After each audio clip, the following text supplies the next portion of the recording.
బాధ్యతగా వ్యవహరించాల్సిన మనం బాధ్యత మార్చి వ్యవహరిస్తామని అంటే అది తెలంగాణ సమాజానికి తీరని నష్టం జరుగుద్ది.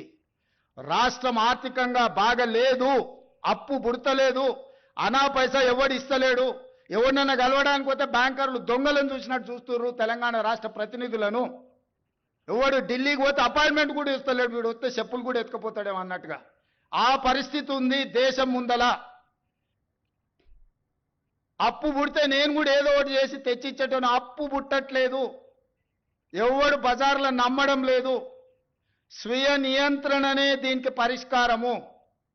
ఉన్నంతలో గౌరవంగా సంసారాన్ని నడిపితే బజార్లో ఎవడైనా నమ్ముతాడు. వీధికెక్కి రచ్చ చేసుకుంటే కుటుంబం పరువు బజార్లో పడేసుకుంటే ఎట్లుంటుందో, ఉద్యోగ సంఘ నాయకులారా, రాష్ట్ర ప్రభుత్వం అనేది మన కుటుంబము. ఈ పరువును బజార్లో మీరు పడేస్తాము అనంటే కుటుంబ పెద్దగా వద్దు అని నేను విజ్ఞప్తి చేస్తున్నా. దయచేసి విషయాన్ని అర్థం చేసుకోండి. లెక్కలు కావాలంటే మా ఆర్థిక మంత్రికి చెప్తా, లేకపోతే మా చీఫ్ సెక్రటరీకి చెప్తా, వచ్చి కూర్చోండి, అనా పైసతో సహా మీరే లెక్క కట్టండి. నేను చెప్తున్న దానికంటే ₹1 ఆదాయం ఎక్కువనా మీకే పంచిపెడతా. కాంట్రాక్టర్లకు బిల్లులు ఇవ్వాలంటే ఇంకొక 7,000 కోట్లు కావాలి.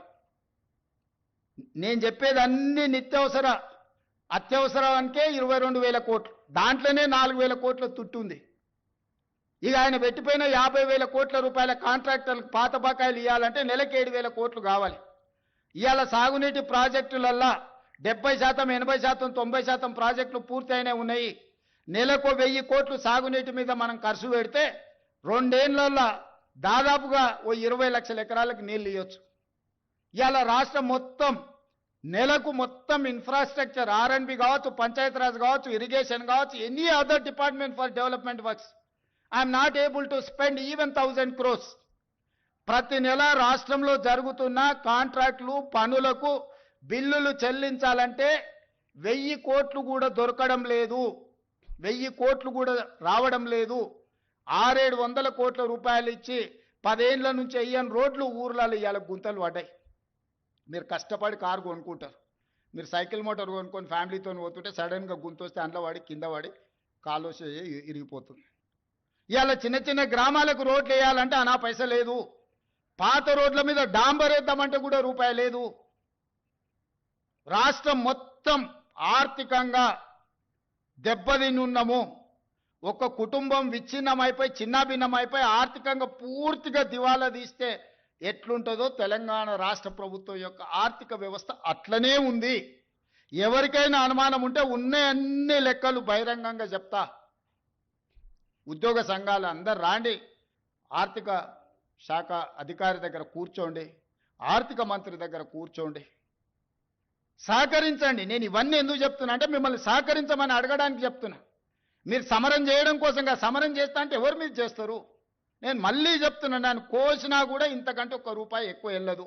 బజార్లో ఎవడు నమ్మతలేడు, మొత్తం దివాలా తీసింది. 11% మితికి తెస్తాడే, 3-4%కి రావాల్సిన వాడు ఎవడన్నా ₹10 మితికి డైలీ ఫైనాన్స్ తెచ్చుకునేటోడు ఉంటాడు చూడు బజార్లో, అంతకంటే ఎక్కువ అధ్వానంగా అప్పులు తెచ్చిపెట్టిండు ఆయన. హ్యాపీగా పోయి ఫామ్ హౌస్లో దుప్పటి కప్పుకొని పండుకు సావునరా మీ సావు అని. 3 నెలలకు ఒకసారి బయటకు వస్తాడు, తిడతాడు, పోతాడు, అది ఫెయిలు, ఇది ఫెయిలు, ఇది ఫెయిల్, అది ఫెయిల్ అని. ఆయనకేముంది? ఆనందంగా ఉంది. ఆ చెప్పేటప్పుడు ఫేస్లో ఎంత ఆనందంగా అనిపిస్తుంది అంటే, రైతు బంధు ఫెయిల్ అనగానే ఆయన ఫేస్లో ఇట్లా బల్బు 1000 వోల్టుల బల్బు వెలిగినట్టుంది. ఎవడైనా బాధపడతాడా? అరే ఏదన్నా తప్పు జరిగింది, ఎవరికైనా రాలేదంటే బాధతో చెప్తాం మనం. ఫీజు రియంబర్స్మెంట్ చేయలేదంటే అయ్యో పాపం పిల్లలు ఫీజులు కట్టకపోతే ఎట్లా, వాళ్ళు చదివి ఎట్లా అని ఒక బాధ ఉంటుంది. జీతభత్యాలు రిటైర్డ్ ఉద్యోగస్తులకు బెనిఫిట్స్ ఇవ్వలేదంటే ఒక కన్సర్న్ ఉంటుంది. అరే నీ అమ్మ ఏందా ఇట్లా అయిపోయిందని. వారి ఫేస్ చూడండి, ఫెయిల్ చెప్పేటప్పుడు ఇది ఫెయిల్, ప్రతి ఫెయిల్ వెనకాల ఒక 1000 వోల్టుల బల్బు వెలిగినట్టు వెలుగుతుంది ఆయన ఫేసు. ఏం పైశాచిక ఆనందము! ఈ విధ్వంసం మీరు చేసిందే కదా, ఈ ఆర్థిక విధ్వంసము. రాష్ట్రంలో ఈ జిల్లా ఆ జిల్లా కాదు, రాష్ట్రం అంతా కూడా ఈ సమస్య ఉంటే ప్రభుత్వం ఎందుకు మొద్దు నిద్రపోతా ఉంది? ఏదో అంటే చూడు, రోమ్ తగలబెడుతుంటే ఫీడేలు వాయించుకున్న నీరో చక్రవర్తి లాగా రైతులు చనిపోతుంటే, రైతులు ఆత్మహత్య చేసుకుంటే, రైతులు రోజుల తరబడి పడిగాపులు కాస్తుంటే, రైతులు ఎండకు ఎండి వానకు తడిచిపోతుంటే మన ముఖ్యమంత్రి రేవంత్ రెడ్డి గారు ఏదో జూబ్లీ హిల్స్ ప్యాలెస్ చక్రవర్తి గారు మాత్రం అందాల పోటీల రివ్యూలు, ఢిల్లీ ట్రిప్పుల్లో బిజీగా ఉన్నారు. ఇదా రైతుల పట్ల మీకు ప్రేమ? మీకు ఓట్లేసి మిమ్మల్ని అధికారంలోకి తెచ్చి మిమ్మల్ని నమ్మి నువ్వు ఒకటే నాడు 2 లక్షల పైన రుణమాఫీ చేస్తా అని, 15,000 రైతు బంధు ఇస్తా అని, అన్ని పంటలకు బోనస్ ఇస్తా అని, పంటల బీమా తెస్తా అని ఒక్కటన్నా వరంగల్ డిక్లరేషన్లోని ఒక్కటన్నా నువ్వు అమలు చేసినవా రేవంత్ రెడ్డి అని నేను అడుగుతా ఉన్నా. రాహుల్ గాంధీ ఆయనే వచ్చి ఆ డిక్లరేషన్ను వరంగల్లో విడుదల చేసిండు. ఆయన అడగడు, ఈయన అమలు చేయడు. రాహుల్ గాంధీ కూడా బాధ్యత ఉంటుంది కదా, అడగాల్సిన బాధ్యత నీ చేతిలో. రాహుల్ గాంధీ క్రెడిబిలిటీ ఏముంటుంది రేపు? రాహుల్ గాంధీ రేపు వచ్చి ఉపన్యాసం చెప్తాడు, వింటాడా? ఏమని నమ్మాలి? ఏమని చెప్తావు? వరంగల్ ఇచ్చిన హామీ ఒక్కటి అమలు చేయలే అని రాహుల్ గాంధీ ముందుకు క్షమాపణ చెప్పాలి. ఏడాదినర్థం అయింది, ఇంకెంతకాలం మోసం చేస్తారు? ఇచ్చిన హామీలు అమలు చేయమంటే రేవంత్ రెడ్డి గారు నన్ను ఢిల్లీకి పోతే చెప్పులు ఎత్తుకుపోయడం లెక్క చూస్తురు, నాకు అప్పు పుడతలేదు అని రేవంత్ రెడ్డి గారు మాట్లాడతారు. ఇవాళ పరిస్థితి ఏంటంటే ఆఖరికి పాకిస్తాన్ను నమ్మి అప్పిస్తున్నారు తప్ప రేవంత్ రెడ్డిని నమ్మి కూడా అప్పిస్తలేడు. నిన్న కూడా ఏదో పేపర్లు చూస్తే పాకిస్తాన్కి అప్పించినట్టు కనబడ్డదు. అంటే నీ పరిస్థితి అట్లా తయారైపోయింది. ఏంది అసలు నువ్వు? నీకు పాలన చేతగాక, నీ ప్రజెంటేషన్ సరిగా లేక, నువ్వు ప్రతిపక్షం మీద బురద జల్లబోయి నువ్వు తీసుకున్న గోతులో నువ్వే పడ్డావు. ఇప్పుడు ప్రభుత్వాన్ని నడపడం అంటే ప్రతిపక్షాల మీద దుమ్మెత్తి పోసినంత సులువు కాదు రేవంత్ రెడ్డి గారు. ఇప్పటికైనా పాలన మీద దృష్టి పెట్టు, రైతుల కష్టాలు తీర్చాలని చెప్పి నేను రేవంత్ రెడ్డి గారిని కోరుతా ఉన్నా. తక్షణమే ముఖ్యమంత్రి గారు రివ్యూ చేసి ధాన్యం కొనుగోళ్లను వేగవంతం చేయండి. నిన్న వర్షం పడ్డది, ఇవాళ రేపు కూడా వర్షాలు ఉన్నాయని వాతావరణ శాఖ చెప్తా ఉన్నారు. తడిసిన ధాన్యాన్ని కూడా రైతులకు ఇబ్బంది కలగకుండా అధికారులందరినీ కూడా తహసీల్దార్లను, ఆర్డీఓను, డిఎం సివిల్ సప్లైను, జాయింట్ కలెక్టర్లను క్షేత్రస్థాయిలో పంపించి మంత్రులు కూడా క్షేత్రస్థాయిలో వెళ్ళి తడిసిన ధాన్యాన్ని వెంటనే కొనుగోలు చేసి రైతులకు నష్టం జరగకుండా చూడండి.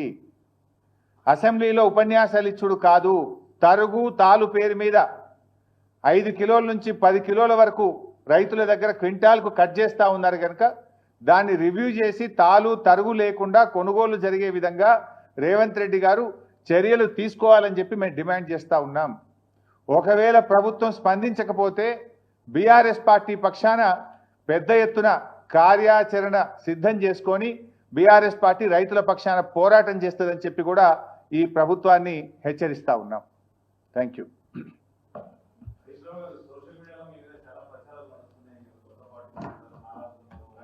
నేను ఇంత మంచిగా మాట్లాడితే నువ్వేంది?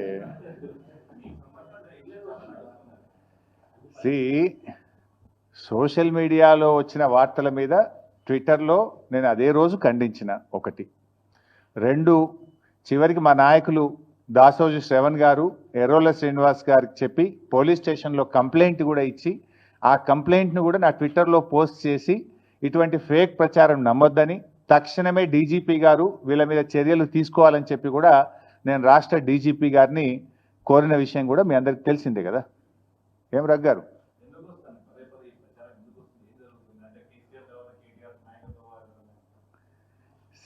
ఆ పంచాయతీ లేదు మా పార్టీలో.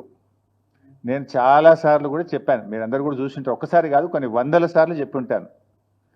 ఇవాళ కేసీఆర్ గారు మా పార్టీ అధ్యక్షుడు, ఆయన యొక్క ఆదేశాలను తూచా తప్పకుండా పాటించే ఒక క్రమశిక్షణ కలిగిన కార్యకర్త హరీష్ రావు అని చెప్పిన. ఇది బహుశా 100ల సభల్లో చెప్పిన, టీవీ డిస్కషన్స్లో చెప్పిన, ప్రెస్ మీట్లలో చెప్పిన, చిట్ చాట్లో చెప్పిన, అనేక సందర్భాల్లో కూడా చెప్పిన. సో మీరు అన్నట్టు కేటీఆర్ గారికి నాయకత్వం అప్పచెప్తే స్వాగతిస్తాను. డెఫినెట్గా ఐ కోఆపరేట్. ఒక కార్యకర్తగా హరీష్ రావు పార్టీ నిర్ణయాన్ని, కేసీఆర్ నిర్ణయాన్ని ఎప్పుడైనా శిరసా వహిస్తాడు తప్ప గీత దాటే వ్యక్తి కాదు.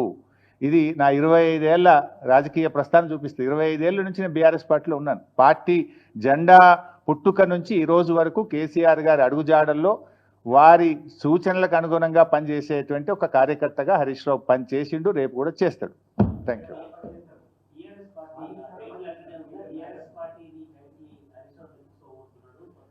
ఇవన్నీ చిల్లర ముచ్చట్లు బంద్ చేసి ఇంత స్పష్టంగా కుండబద్దలు కొట్టినట్టు నేను మాట్లాడుతుంటే మీరు ఈ ప్రశ్నలు ఏందో నాకైతే అర్థమవుతలేదు. ఇంత కుండబద్దలు కొట్టినట్టు 100ల సార్లు చెప్పినా మళ్ళీ ఈరోజు కూడా చెప్పినా కదా. My leader is KCR. What ever KCR says Harish Rao will follow it. That's all.